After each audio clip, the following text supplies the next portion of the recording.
Welcome to लामिया कुचीना। आज हम authentic तहनी सॉस बनाएंगे।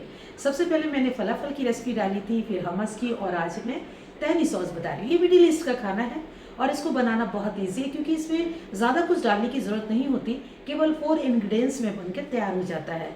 और इस सॉस को आप फलाफल के साथ, शोरमा के साथ और कबाब के साथ यूज़ कर सकते हैं। इसको कैसे बनाते हैं इसलिए वीडियो पे आप एंड तक बने रहें। और अगर अभी तक सब्सक्राइब नहीं किया इसको सब्सक्राइब कर लीजिए, लाइक और शेयर करें और कमेंट्स करके बताएं कि ये आपको कैसी लगी। बेल आइकन प्रेस करना बिल्कुल ना भूलें, तभी तो मेरी न्यू वीडियो की नोटिफिकेशन आप तक पहुंचेगी। तो बनाना शुरू करते हैं ऑथेंटिक तहनी सॉस।